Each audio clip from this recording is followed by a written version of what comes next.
Evoco, Podcasting Great Ideas.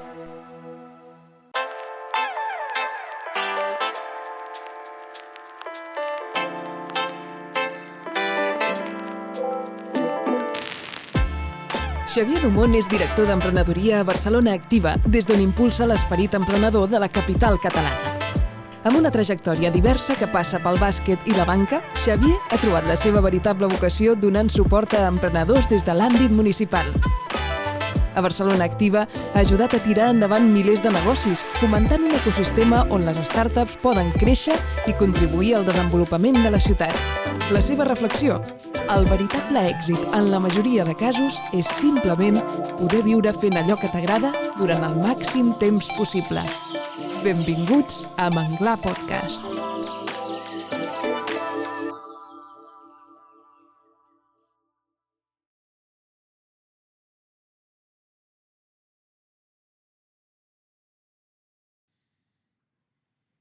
Hola Xavier, què tal? Benvingut a Manglar. Primer, moltes gràcies per convidar-me. Aquest és el nostre santuari. Sempre comencem explicant aquest punt i ens agradaria saber quin és el teu. El meu santuari et podria dir que és Rodalies, perquè passo moltes hores i llavors trobes allà un moment d'estar sol i poder pensar, perquè, per desgràcia, però si et diguessi un que jo busco és a primera hora del matí, m'agafo el meu cafè, vaig a l'ordinador i amb un bon cafè començo a planificar el dia, a pensar i a donar una mica aquest moment de pausa perquè el cervell pugui preparar-se el dia. La teva trajectòria està molt vinculada a Barcelona Activa. Abans d'entrar una mica en temes concrets de Barcelona Activa, si ens vols explicar una mica la teva trajectòria professional? Pues jo vaig començar... He fet una mica de tot quan m'ha tocat. He sigut entrenador de bàsquetbol, he treballat a macro, he treballat a banca, i a banca vaig veure que no era el camí que m'agradava i vaig passar a treballar en una fundació i vaig estar 2 anys i mig en una fundació donant suport a persones emprenedores i d'aquí vaig donar el salt a tota la part de lo que és tota la part de Barcelona Activa i tota la part de suport a persones emprenedores ja des de l'àmbit municipal. Pels que no ho sàpiguen, què fa Barcelona Activa pels emprenedors? Fem moltes coses, però a nivell de persona emprenedora, si agafem la teoria del cicle de vida d'un producte i el transformem en el cicle de vida de l'empresa, intentem donar serveis, activitats, formació, des de tinc una idea, i a vegades, inclús això, a vegades ens pregunten molt què podem muntar, no? Inclús ajudar a generar idees fins al tancament de l'empresa. Podem ajudar en tot aquest cicle, ja sigui en definició de model de negoci, ja sigui en treball amb la cerca de finançament, constitució telemàtica, una mica som un viver d'empreses també, tenim laboratoris d'usabilitat, i tots això són serveis que a la majoria dels seus casos són sense cap cost. I què ha de fer un emprenedor o algú que vol emprendre per accedir a Barcelona Activa? Primer el que hauria de fer és veure quin és el camí, perquè Barcelona Activa té molts camins i per exemple, tenim el camí del servei directe, el servei diari, del que tu vens i, escolta, tinc una idea, què puc fer? I per aquí, perquè tingueu una idea, ens passen unes 6.000 persones l'any, més o menys, ara mateix, en postpandèmia. I després tenim també tota la part de programes, que ja són un treball més verticalitzat, ja sigui pel sector, tenim pel sector de l'alimentació, de l'esport, de la indústria creativa i cultural, o per perfils. Tenim programes per joves persones emprenedores, per dones, tenim el programa Lidera, que és un programa molt potent per donar suport a dones emprenedores, per poder trencar una mica aquest mite de que tot sembla molt masculinitzat, el món de l'emprenedoria. Clar, passen 6.000 persones, però després acaben creant startups o empreses bastantes menys. Quins són els obstacles més comuns que veieu vosaltres? N'hi ha molts, és a dir, hi ha molta casuística, però jo crec que si agafem una mica què és el que hi ha, primer ens trobem que molta persona emprenedora no té clar què vol fer. No té clar qui li vol comprar i no té clar quin problema té la persona que utilitzarà o comprarà el seu producte o servei. Aquí veiem que hi ha molt problema en aquesta part, en aquesta part de que jo parteixo d'una creença personal en comptes d'una realitat o d'un fet que estigui passant. Validar la idea, no? Exacte, això ens passa moltíssim. Després podem parlar que segurament si parles amb les persones emprenedores la falta de finançament és un gran problema també per posar en marxa. També comentaran la complicada trama burocràtica que podem tenir com a país. Però també hi ha altres coses amagades que hi ha darrere que a vegades també passen històries bastant a vegades tristes, no? Que una que passa molt més del que la gent es pensa és que quan comences amb una activitat, podríem dir, emprenedora col·lectiva, no? Amb més d'una persona, no pactar les regles de com funciona el joc és un gran problema, no? És a dir, no és que és el meu amic, és la meva amiga, és la meva parella, és el meu germà o germana... Sempre ens posarem d'acord, no? Exacte, i llavors la vida no sempre ens posa d'acord. Jo intento posar exemples molt provocadors, no? Perquè la gent entengui que la vida canvia, les situacions canvien i que cal una mica tenir clar què fer en els casos aquests, no? Tenir-ho pactat prèviament. I això a vegades sembla que no, però és un gran motiu de fracàs de les empreses. Emprendre, muntar una startup, buscar inversió sempre és una cosa que passa molt al sector privat. Barcelona Activa està vinculada a l'Ajuntament. Quin creus que ha de ser el rol de les administracions públiques? Jo crec que aquí el rol que nosaltres hem d'assumir bàsicament seria, per un cantó, ajudar a recolzar moltes iniciatives que podríem dir el sector privat no recolzarà en moments inicials, no? Nosaltres, per exemple, tenim projectes que el que fem és ajudar a transformar-lo en una realitat empresarial que permeti anar a cercar un finançament. Perquè si no, ningú el finançarà. És a dir, no tot el projecte és invertible.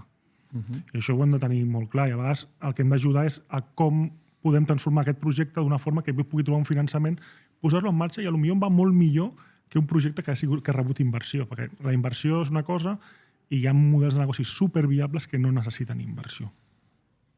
Llavors, aquest focus de target, de gent que realment no està rebent atenció, aquí té sentit que com nosaltres com a administració li donem servei al ciutadà, que tingui un punt de trobada o un punt de partida per poder posar en marxa el seu negoci. L'altre punt que també trobo molt interessant com a administració fer és de connectar, no? Intentar que nosaltres no ho hem de fer tot com a administració perquè econòmicament seria impossible, però sí que podem trobar a sectors privats, al sector privat que està fent coses i com podem crear que aquests petits oasis que cadascú està fent, com podem ajudar des de l'administració que això sigui un riu perquè al final això generi un major nombre d'empreses, generi un major nombre de riquesa que pugui ser distribuïda entre els ciutadans i ciutadanes de la ciutat. Perquè invertir des de les administracions públiques, com ho veuries? Perquè al final tu estàs una mica, evidentment, amb els diners de tots, impulsem idees per posar una mica el caramel perfecte pel sector privat. Per què creus que no s'ha fet el pas d'algunes concretes, evidentment no es pot invertir en totes, de fer el pas d'invertir des de l'administració pública? Sí que hem invertit. Passa que no invertim directament. És a dir, nosaltres en aquests últims anys el que hem estat fent com a Barcelona Activa és dotar a fons privats d'inversió d'uns diners perquè puguin invertir-los en projectes de la ciutat de Barcelona. És a dir, a gent que està dedicant-se a això, el que els estem donant és uns diners perquè puguin invertir-los en empreses de la ciutat de Barcelona i per fer-les més atractives per a aquesta inversió. S'han creat fons, aquests fons per fondejar, per posar diners... Sí, fons de fons. Fons de fons, per posar fons a gent que estan al dia a dia gestionant aquests diners, no? Havia dit professionals que es dediquen a això. I Barcelona Activa hi entra com a participant del fons o com a prestatari? O sigui, deixa els diners o si hi ha un èxit se'n beneficiarà? Bueno, aquí et dic, no porto jo el projecte i hauria de mirar exactament com ho estem fent, però jo crec que serà la segona part. És a dir, al final nosaltres posem uns diners perquè inverteixin. Nosaltres no volem... És a dir, no busquem un retorn econòmic, el que busquem al final és crear empreses, perquè aquestes empreses crearan llocs de treball. I normalment solen ser llocs de treball amb certa remuneració que permetrà tenir ofertes de treball a la ciutat més atractives. No? Al final la finalitat nostra és aquesta. I quina és la perspectiva de Barcelona Activa? Ara es parla molt de les inversions, de les startups d'impacte, de valorar l'impacte més enllà de la rendibilitat econòmica. Ara fa poc a Barcelona ha obert Norsken, una iniciativa privada per fomentar les startups d'impacte. Què tan important és l'impacte mediambiental, social, governamental en els projectes que entren dintre de Barcelona Activa? Aquí hi ha una mica com tot. Nosaltres no és tant quin és el que hi ha, sinó com podem ajudar a que en tinguin. No? Com podem ajudar a que n'hi hagin aquestes iniciatives que tinguin aquest, no? Com bé dius tu, aquest doble impacte, no? Que tinguin un impacte en els llibres comptables, és a dir, que tingui una sostenibilitat amb el temps, que jo pugui continuar fent el meu impacte positiu a la societat o a la ciutat o al medi ambient o on toqui, de forma perllongada. Nosaltres el que intentem és treballar amb ells de diferents formes, a intentar apropar alguns conceptes i també, per exemple, en alguns casos, col·laborar amb entitats que porten anys treballant també en aquest àmbit. Dintre de Barcelona Activa teniu explícitament una incubadora. No? Llavors, per entrar a la incubadora, quins són una mica els criteris que marqueu? Perquè, clar, al final suposo que teniu molts projectes, heu de seleccionar alguns i altres no. Quins són els criteris principals? Tenim diverses incubadores. Llavors, cada una té una mica els seus criteris. Nosaltres ara mateix tenim la més coneguda, no? Que va ser la primera incubadora pública, que és la incubadora de Glòries, que aquí el nostre criteri és la innovació. I quan parlem d'innovació no parlem de tecnologia. Òbviament, puc parlar d'innovació tecnològica, però hi ha altres tipus d'innovacions que es poden fer, com en el model de negoci. No? Per exemple, una de les últimes empreses que hem tingut al Viver, que ara fa poc va marxar, es dedicava a vendre cafè. Vale?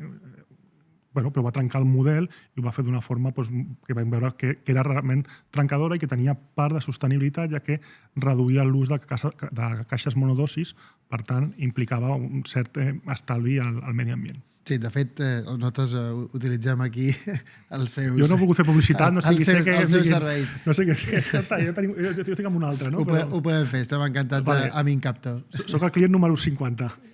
Francesc, perfecte. T'he fet publicitat, Exacte. Tinc-ho en compte. Que torni. Exacte.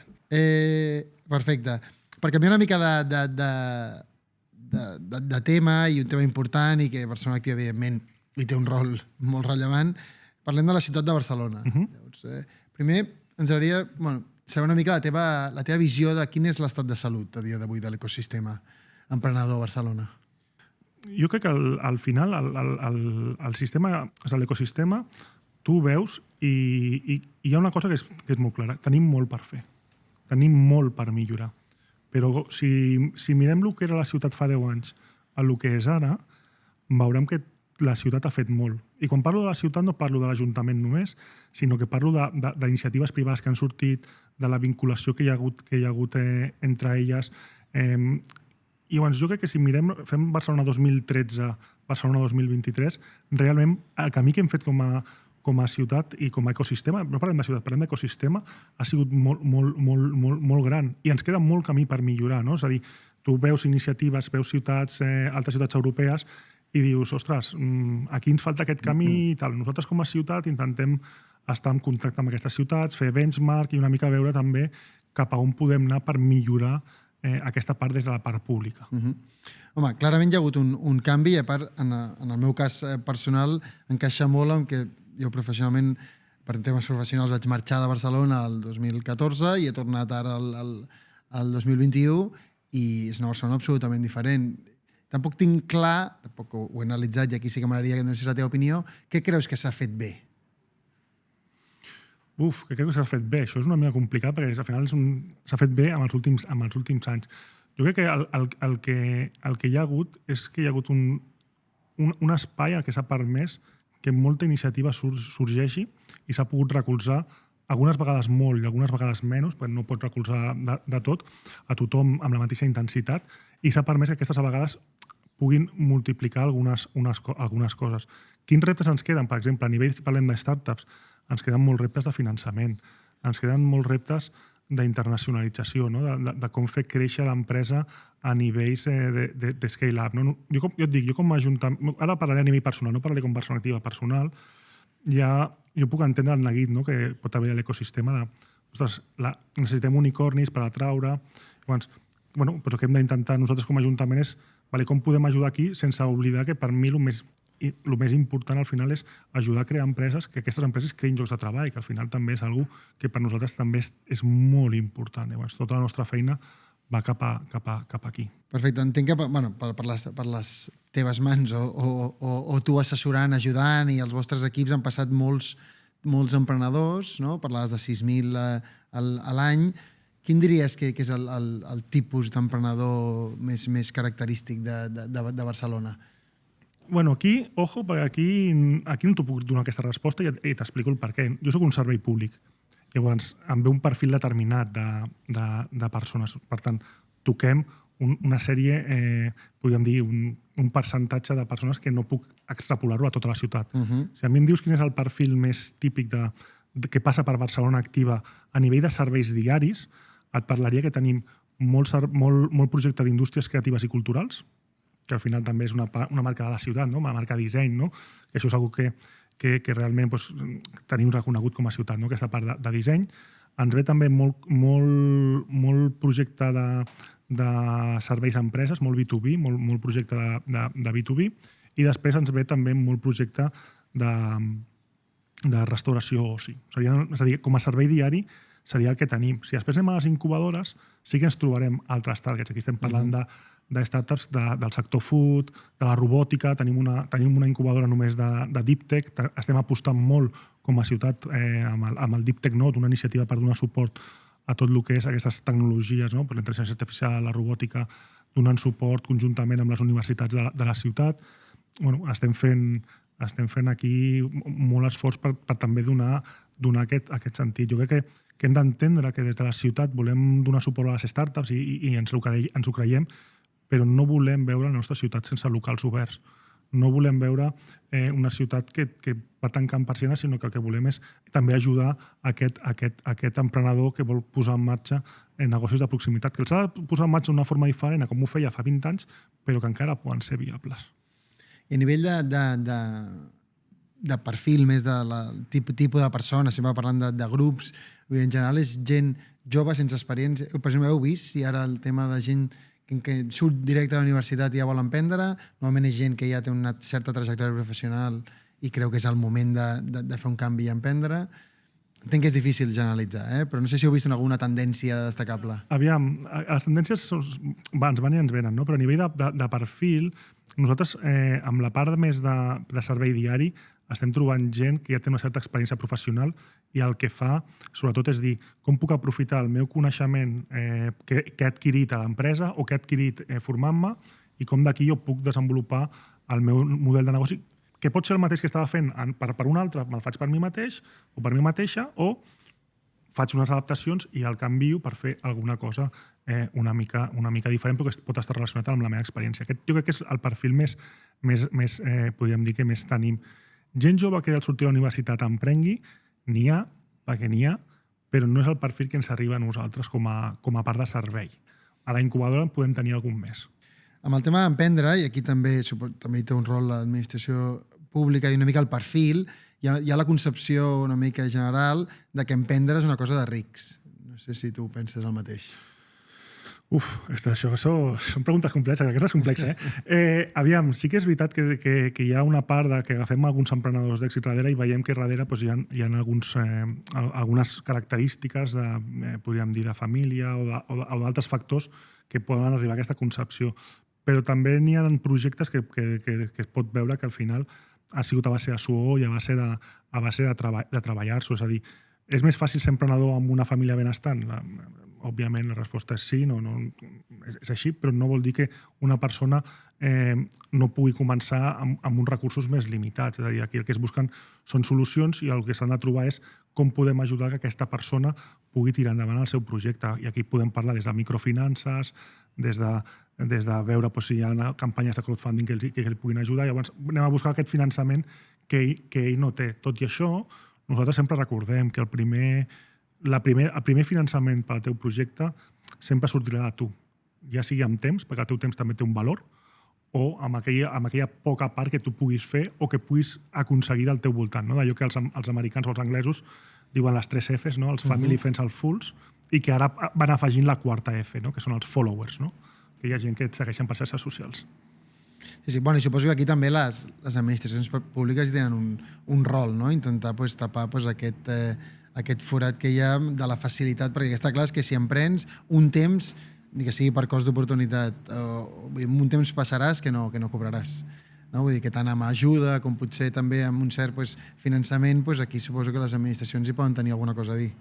Sí, aquí, aviam, al final és trobar, veure com podem trobar el suport i veure com el pots universalitzar fins a cert punt, perquè també al final el pressupost és el que un té.